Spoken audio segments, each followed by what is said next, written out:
Baik pemirsa, berikutnya kita juga akan mengetahui bagaimana cuaca iklim untuk beberapa hari ke depan juga, terutama di daerah-daerah yang saat ini terdampak dengan bencana. Sudah hadir bersama kita yaitu Kepala BMKG Ibu Dwi Korita Karnawati. Assalamualaikum warahmatullahi wabarakatuh. Selamat malam Bu Dwi Korita.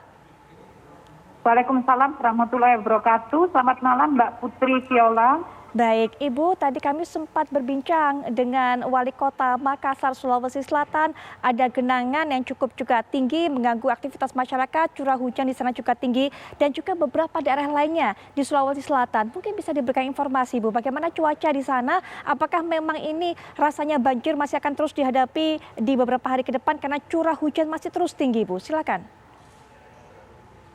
Benar Mbak Viola, Mbak Putri. Dari data pengamatan curah hujan yang dikumpulkan oleh BMKG sejak kemarin, jadi kemarin ini tercatat curah hujan sampai pada intensitas sangat lebat. Jadi tidak hanya lebat tetapi sangat lebat.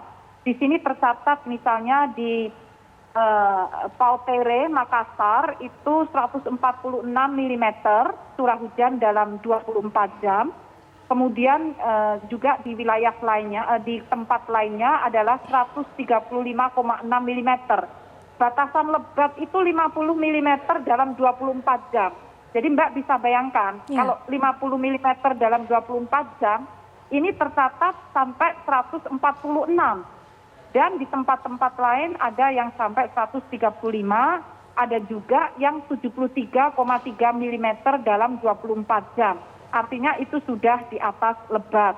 Dan BMKG memprediksi kondisi hujan dengan intensitas sedang hingga lebat, bahkan sangat lebat, masih dapat terjadi paling tidak hingga tanggal 8 Desember yang akan datang. Artinya apa? Masih perlu diwaspadai potensi masih terjadinya genangan atau banjir di wilayah Kota Makassar. Demikian Mbak. Itu untuk wilayah Makassar dan juga beberapa daerah lainnya di Sulawesi Selatan. Ada daerah-daerah lainnya Bu yang saat ini juga terdampak banjir termasuk di Samarinda tadi sempat kami kabarkan Bu. Bagaimana dengan di Kalimantan Bu? Benar Mbak, jadi secara umum wilayah Indonesia saat ini memang sedang berada pada musim hujan menuju puncak musim hujan di bulan Januari dan di beberapa wilayah di bulan Februari. Artinya intensitas hujan semakin meningkat dan bahkan turunnya hujan ini bisa terjadi dalam waktu yang maksudnya setelah berhenti hujan dilanjutkan lagi turun hujan lagi dan selama beberapa hari.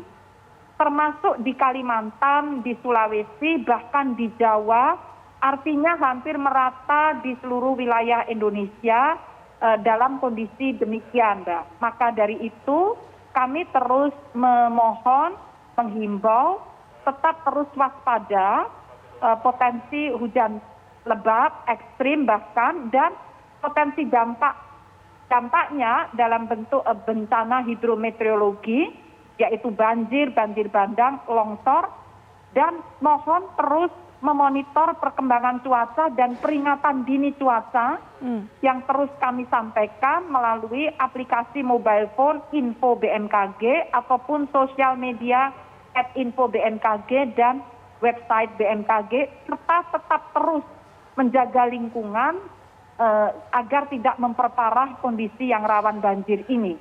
Demikian. Kewaspadaan juga cukup tinggi ini juga harusnya dilakukan ya Bu oleh masyarakat yang memang mata pencahariannya ataupun aktivitas utamanya ini melaut ataupun juga di sekitar pantai dan sekitar laut Bu. Betul sekali. Ya, potensi gelombang tinggi juga dapat terjadi. Kami terus mengeluarkan peringatan dini gelombang tinggi terutama di pantai-pantai di Samudra Hindia, yaitu sebelah selatan Jawa hingga Nusa Tenggara dan juga sebelah barat Pulau Sumatera, serta di pantai Laut Natuna ini atau juga di pantai Samudra Pasifik seperti di Papua sebelah utara, pantai utara Papua dan juga pantai utara Sulawesi Utara. Demikian. Jadi tetap perlu diwaspadai potensi gelombang tinggi tidak hanya di bulan Desember, ini tetap kita perlu waspada di Januari ataupun Februari dengan terus memonitor perkembangan cuaca dan gelombang yang ada di info BMKG. Baik Ibu, juga terakhir mungkin Bu bisa berikan informasi Bu kepada kami bagaimana cuaca termasuk juga untuk beberapa hari ke depan di wilayah Lumajang, Jawa Timur dan sekitarnya karena kemarin setelah erupsi Gunung Semeru ini kemudian masih terus dilakukan pencarian korban, evakuasi yang juga sempat terhalang adanya hujan yang begitu deras dan juga longsor Bu.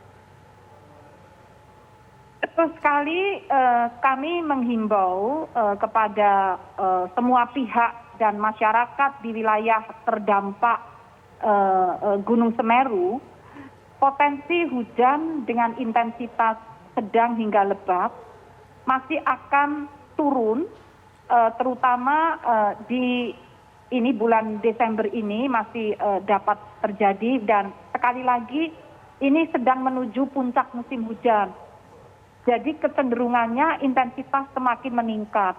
Namun untuk detailnya kami siapkan informasi real time dan beberapa 2 hari sebelum kejadian tentang curah hujan ini yang dapat diakses di website khusus yaitu Semeru BMKG Go.id. Jadi ada di sana perkembangan cuaca ataupun di info BMKG, di aplikasi mobile phone info BMKG pada fitur cuaca, di situ ada peringatan dini termasuk untuk wilayah Jawa Timur atau Lumajang itu ada di sana. Jadi terus saja dimonitor. Namun secara umum memang kondisinya masih pada kondisi menuju ekstrim, jadi curah hujan akan terus meningkat, namun biasanya durasinya tidak terlalu panjang, durasi singkat pada siang hingga sore hari, dan pagi hari umumnya masih berawan atau hujan ringan, tetapi begitu siang itu terjadi peningkatan intensitas, bisa juga di sore hari, demikian. Ibu Dwi Korita Karnawati selaku Kepala BMKG, terima kasih sudah meluangkan waktunya Bu untuk bisa memberikan informasi ini kepada kami. Sangat bermanfaat untuk masyarakat sehingga masyarakat tadi bisa memonitor, memeriksa, mengecek juga bagaimana iklim, bagaimana cuaca lewat aplikasi yang sudah Ibu Dwi Korita sampaikan. Sekali lagi terima kasih Bu untuk informasinya. Terima kasih, selamat malam. Selamat malam, wassalamualaikum warahmatullahi wabarakatuh. Baik pemirsa, sebelum nanti kita akan lanjut melihat rangkaian kabar-kabar menarik dari tanah air, kami bawa Anda terlebih dahulu melihat kabar menarik juga yang datang dari luar negeri dalam kabar terkini berikut ini. Baik pemirsa, setelah jeda kami bawa Anda untuk bisa mendapatkan kabar-kabar terbaru perkembangan dari upaya evakuasi setelah adanya erupsi Gunung Semeru pada akhir pekan lalu. Sudah bersama saya di studio Bapak Trubus Radiansyah selaku pengamat kebijakan publik. Assalamualaikum warahmatullahi wabarakatuh. Pak Trubus, nanti kita akan lihat bagaimana menurut pandangan Pak Trubus upaya penanganan ini baik oleh pemerintah provinsi kemudian juga pemerintah pusat, kebijakan-kebijakan yang diperlakukan. Apakah memang tepat untuk bisa menanggulangi bencana seperti ini? Nanti Pak Trubus bisa berikan pandangannya, tapi kami juga nanti berupaya untuk bisa mendapatkan keterangan informasi terbaru dari Gubernur Jawa Timur, Ibu Hajah Khofifah Indar Parawansa. Setelah jeda berikut ini kami segera kembali.